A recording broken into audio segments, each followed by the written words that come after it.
आज इकडच्या भागामध्ये रामटेकमधले आमचे शिवसेनेचे उमेदवार त्यांच्या कार्यालयामधून त्याचा तपशील जो आहे तो आपण लवकरच मी सांगते। परंतु पाऊस पडतो आहे आणि आणखीन गेले 2-3 दिवस विदर्भामध्ये अवकाळी पावसामुळे बरंचसं नुकसान झालेलं आहे।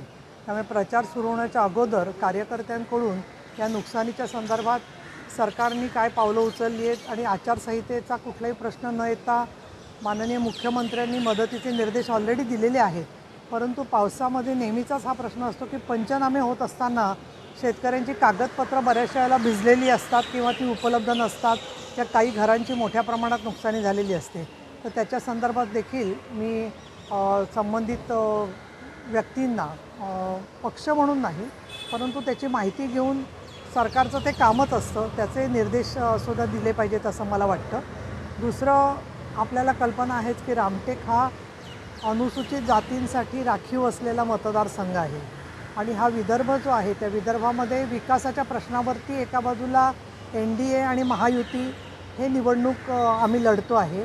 विकासाच्याच मुद्द्याबरोबर पर्यटन, रोजगार, उद्योग, सिंचन याला चालना देण्यासाठी जे काम केलं त्या संदर्भातला तपशीलवार माहिती आणि अहवाल मी आपल्याकडे जरूर देते आहे।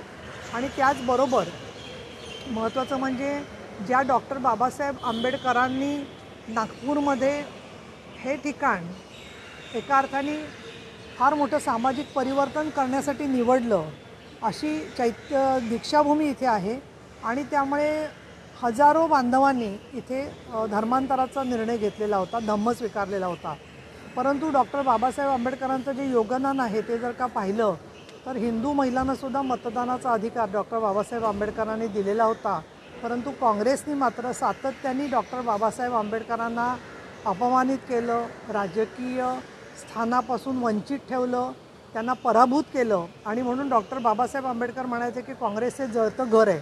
आणि अशा वेळेला महाविकास आघाडीचं नेतृत्व करण्याच्या नावाने समाजातल्या अनुसूचित जाती जमातींची दिशाभूल करण्याचा खोटारडा प्रयत्न जो चाललेला आहे त्याच्यात मनुस्मृती बदलली जाणार आहे, मनुस्मृतीचं राज्य येणार आहे, घटना बदलली जाणार आहे, असं काहीही नाही हे सांगूनसुद्धा हा जो खोटा प्रचार केला जातो आहे त्या संदर्भामध्ये मी सामान्य लोक आणि जनता आणि शेतकरी यांच्याशी पण संवाद साधणार आहे। ज्या प्रकाराने त्यांनी डॉक्टर बाबासाहेब आंबेडकरांचा छळ केला तशाच पद्धतीने वेगवेगळ्या प्रकारांनी कूटनीतीचा वापर करून आंबेडकरी मतदान, दलित समाजाचं मतदान याच्यामध्ये फाटाफूट घडवायची हे त्यांचं कायमचा उद्योग चाललेला असतो।